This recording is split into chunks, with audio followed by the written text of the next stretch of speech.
Further, the staff and 3 interviewed inmates with a direct line of sight to Epstein's cell door on the night of his death stated that no one entered or exited. So again, nebulous, because they say no one entered or exited the cell after the staff returned him to his cell. But they don't say, do you mean the 10:40 p.m. time or the 7:49 p.m. time, or which time do you mean? They just keep it nebulous and just say after he was returned to his cell, which is probably more than one time. When does Epstein leave his cell? If he's escorted back at 10:40. So if he actually entered his cell at 7:49, you know, he can get out, walk down the steps, and nobody notices because he's on the one side that the film won't catch him come down the steps. Okay, in the report, it says, through review analysis of the video footage, witness statements, and records, the OIG determined that approximately 10:40 p.m., a CO believed to be Noel carried linen or inmate clothing up to the L tier, which was the last time any CO approached the only entrance to the tier in which Epstein was housed. So again, it's unlikely that she carried sheets. I mean, she hasn't touched a sheet so far that whole night. There's people there whose job it is to do that. Why is she carrying sheets up there? This is not her job. Of course, there's somebody else's job to do that. If she's there, there's usually an inmate that she's escorting in and out. So if she's going up those steps, I don't think it's just to carry some sheets to somebody. Now, the reason, besides who needs sheets at this time of night that didn't get their sheets before? And why is she carrying sheets like that makes it look like an inmate is going up the steps, right? So she's on the far right, she can't be seen, but yet she's carrying the sheets in a very long fashion, so it looks like a tall man is actually climbing the steps. So, you know, this statement really seems to be an attempt to hide that either Epstein was on the phone very late that night and she kept him as the last person on the rounds because he was, I guess, talking on the phone, and you know, she was going to put him back in his cell as soon as he was done. And it could, maybe he's the reason that, you know, she didn't do her rounds at 10 o'clock like she should have. But, I mean, or maybe there's another inmate involved that went into L tier at 10:40. But it's obviously an inmate of some kind. Here, the OIG, which apparently wrote this report, whoever that is, or multiples of them, appears to rely on the camera that does not include the entire stairs to the L tier frame, as opposed to the other camera, which is a few feet away. So it could have been that the report was originally written with one camera in mind, and then somebody went back and tried to modify the report with the other camera in mind, thinking that, you know, it'd be easier to hide your tracks, releasing the other footage as opposed to the footage that actually had the stairwell in plain view. So another thing in the report, approximately 10:39 p.m., an unidentified CO appeared to walk up the L tier stairway and then reappeared within a view of the camera at 10:41 p.m. Of course, this is contradicting the statement previously that it was Noel that carried linens to the tier at that time. And, you know, why do we have any unidentified COs in a jail? Is that really possible? Shouldn't everybody be identified if you're a CO? And of course, at 10:41, when you see her come back, it's obviously her because she's wearing that jacket at her waist.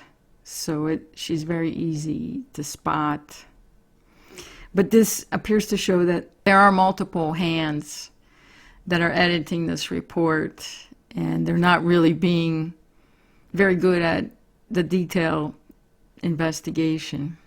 I guess the first thing that kind of popped out at me that this person wasn't detail oriented is that when you look at the pictures, you can see all the hinges are in one direction for all the doors. The doors all swing in the same direction away from this camera because all the hinges are towards that camera.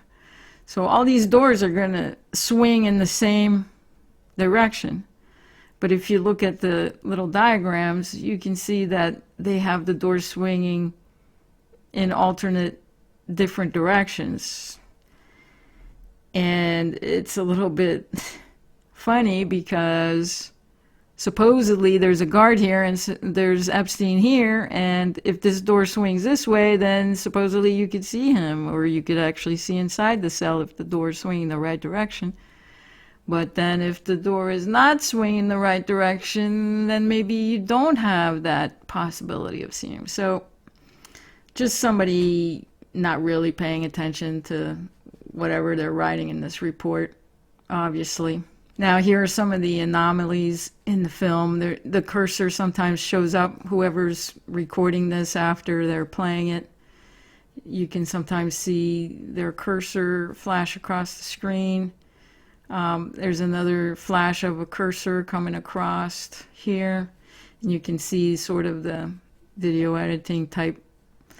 Also, you can see some ghosts. If you go frame by frame on during this time frame, which is sort of the time I guess she's supposed to be sleeping or whatever, you'll see like some ghost objects going across some frames. It's very basic. Look at this video.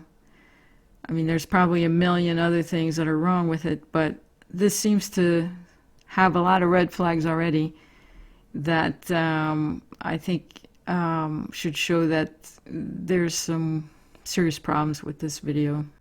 So in conclusion, this is, of course, my opinion. I know it's weird that people have opinion, but hey, I'm one of those weird people.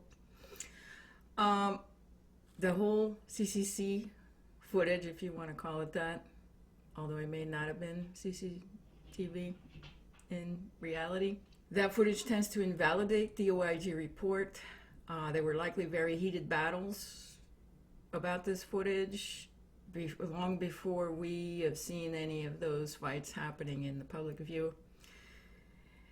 And like, for example, when the Biter 1 was released, I suspect there were discussions back then to release the video. So I'm sure it's been a long time coming, this problem. And I guess if Matt Gaetz had been the head of the DOJ, you know, how would he have handled it would be another interesting question. But anywho, so if we look at the whole of the events, that Epstein was moved from the G tier to the L tier on the eve, with no mention in the report that there was a manpower shortage, so that Noel would essentially be alone that night during the critical hours, that there was an alternate camera position to capture most of the view of the egress of the 6 cell blocks, except for the one that Epstein was moved to that evening. There's no mention of the alternate camera recording footage in the report, no mention of what happened at 8:44 p.m. in that tier. There's a mention of sheets or clothing being carried at 10:40 p.m., but no explanation why that would be necessary. Allowing Epstein to make phone calls outside the normal protocols, that is kind of extremely sus. Bondi saying the footage is not conclusive is perhaps the understatement of the year. The footage reveals the night's events were planned in advance, which essentially discredits the report as a ad hoc event. And it is possible that Epstein was on board with a plan to fake his own death to avoid a trial, but he may not have been privy to the ultimate plan. So the possibility that Epstein was both playing along with this plan and became the victim of this plan is rarely discussed.